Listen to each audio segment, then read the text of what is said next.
Protecting kids online from adult material has been a big topic for a long time. How do we best protect our kids? There is a bill in the state legislature. It's House Bill 2112 that would protect kids. To talk about that, one of the sponsors of the bill, Nick Kupper from District 25. Thanks for doing this. Hey, thank you for having me on. I appreciate getting the opportunity to talk about this. So let's talk about the concern. Let's talk about what the bill would do and what the punishes would be for violating. Can you explain it to us? Absolutely. So right now, the concern is it's too easy for minor children to access online pornography, which everybody, regardless of side of the aisle, agrees is a harm to them. Right now, the current status would be if a child went to an online pornography site, it would have a pop-up that asked them, are you 18 or over, yes or no? A yes or no question is not going to stop them from accessing the site. So what this bill does is it requires an age verification of some form. It's not a digital ID, but it creates all these different possibilities of what could be. It could be simple using a webcam, for instance, to estimate your age. Now, it's not perfect, but no bill will ever be perfect. And any legislature who tells you otherwise is lying to you. But it puts a lot of teeth in there, too, that other previous bills, especially versions that have been run in this state, didn't do. So, for instance, if an online age verification system stores your data, it's illegal to do that based on this law, this bill. If they do store your data, it's a $10,000 fine per instance that they stored it.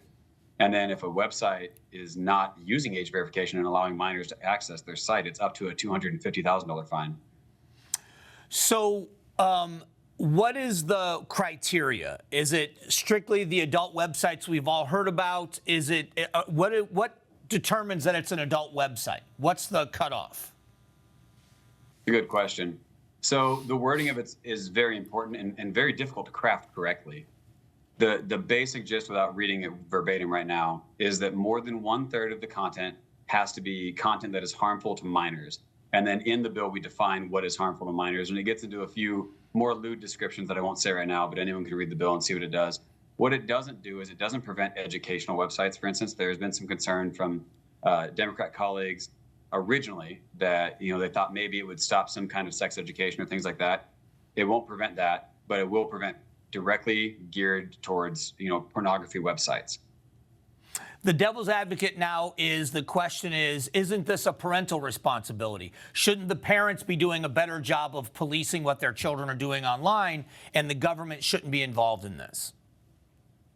The parents should absolutely, sorry about the bell.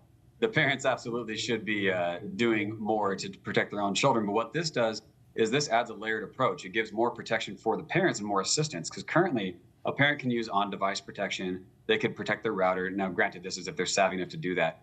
Where that doesn't help the parent is if the child goes to a neighbor's house or a friend's house, you don't have any control over that. So this gives the parent one more tool in their toolbox, where if they are over at a friend's house and maybe that friend doesn't have any protections on their devices, et cetera, this is giving that extra layer of protection and peace of mind for parents. Now, it doesn't say parents shouldn't be doing their job. You should still be doing your job. We used to learn in the military, especially in maintenance as an aircraft maintainer, this concept of the Swiss cheese model. Every layer is going to have some holes, but the more layers you have, the less likely any of the holes are going to line up and you're going to cause a problem.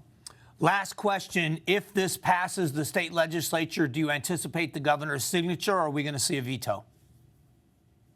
I actually just had a meeting with her people on Monday. I think it was very promising. I believe the governor cares about children. I believe that she'll pass this. Her previous reason for vetoing a somewhat similar bill that didn't have these teeth was one, that she believed it violated freedom of speech, and two, it wasn't bipartisan. This bill had a supermajority in the House, and we actually modeled it off of Texas's legislation, which has already been blessed by the Fifth Circuit. So I think this will get a pass. Representative Kupper, I appreciate the time today. Thank you so much. Have a good day. We'll be right back.